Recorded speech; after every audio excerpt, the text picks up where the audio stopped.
I spent 1 full month studying his religion, Buddhism. Namo Buddhaya. I read Buddhist books. I talked to Buddhist monks and I visited Buddhist temples here in Nepal, where Buddha himself was born.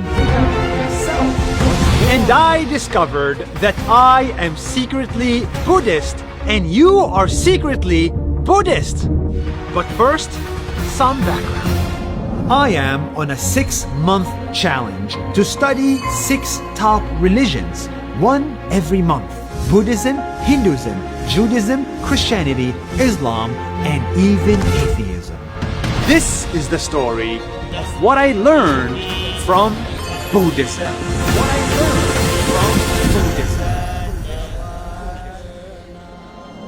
Buddhism started with this man, Buddha.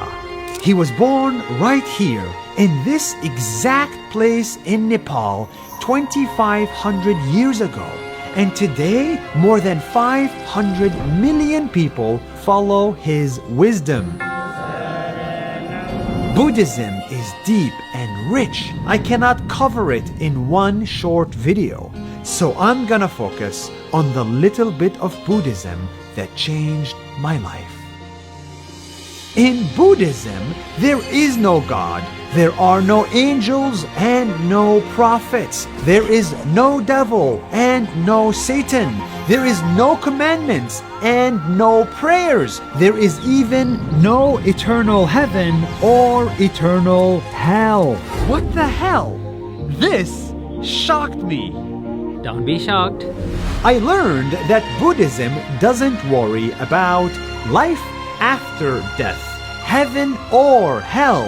Buddhism only worries about Life before death. how do I live a happy life today before dying. That's what Buddhism is about. You don't own your past. You don't own your future.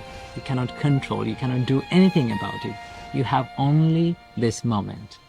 The Buddha teaches you to come to this moment and see what really inside us. That's why Buddhism focuses only on your mind. Your mind is your God. It is the source of all happiness and sadness, of all good and evil. If we can control our mind, we can be happy. The mind is everything. What you think, you become, the Buddha said. That is the core of Buddhism. The mind is so powerful in this religion that it became a sixth sense. We are used to 5 senses in the West: see, hear, smell, taste, touch. But Buddhists believe in a 6th sense, the mind. We have 5 senses. Everything is linked by mind. That is why we need to focus on our mind in Buddhism. The Buddha said, when your mind is pure, the happiness and the joy follows like a shadow that never leaves you. Buddhism is full of wisdom. When you read the religious books, you'll get the step-by-step guide on how to control your mind and make it happy. Yes, Buddhists think it is possible to live a happy life today. This is how. So how can my mind be happy and pure?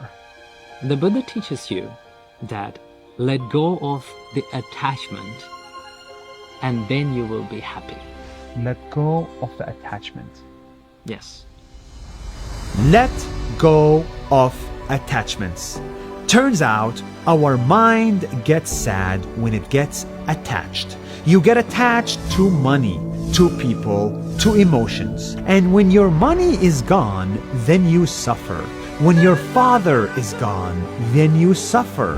When your job is gone, you suffer because you are attached to all of them. When we get attached to things, we expect a lot. When we expect a lot, sometimes we don't get it. When we don't get it, we become sad and we suffer.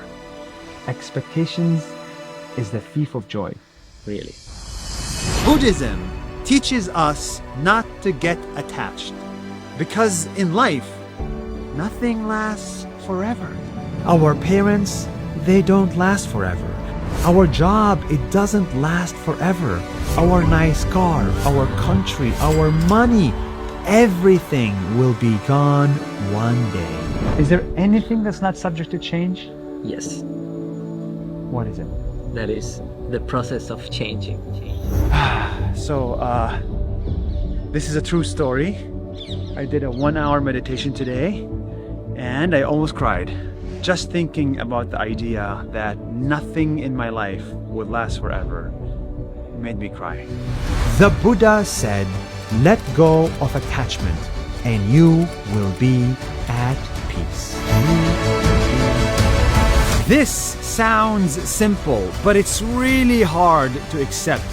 It's hard to accept that your job will be gone and your parents will be gone too. And that's fine. You can still love your parents, but you must accept that they are impermanent, that your happiness cannot be attached to them. Love and attachment are two different things. When you love someone, you love seeing them grow and becoming happy. But when you get attached to someone, you expect them to make you happy and ask, why are you not making me happy? That's the difference. Yes. I spent 1 month trying to understand this concept, and here in Nepal, talking to Buddhist monks, it finally clicked. I finally understood it in my company. People coming in and leaving the company. It's hard every time to see somebody come and then after 2 or 3 years they leave. Every person that I work with, I'm not going to work with forever. And I didn't realize that until recently. You have to be like a tree. Think of your company like a tree, a big one. The birds come and they eat the fruits and they be happy and they go. But tree stays the same as the big tree, tall and profound and evergreen. Bruce Lee says, be like water. In Buddhism, be like a tree. Buddhism taught me that happiness does not come from the outside. It comes from the inside. It has always been inside of us, here.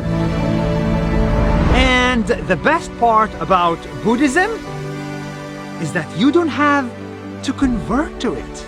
It is not just a religion, it's also a philosophy, a way of life. Take what you want from it.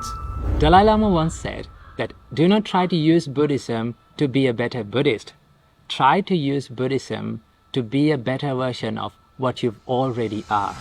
If you understand the power of your mind, you can become a better Muslim, a better Jew, a better Christian, and even a better atheist. And that is the beauty of Buddhism. It can help all of us become better humans. See you next month for a video about Hinduism. What an incredible experience. Learned so much, inspired so much. Now to the next challenge.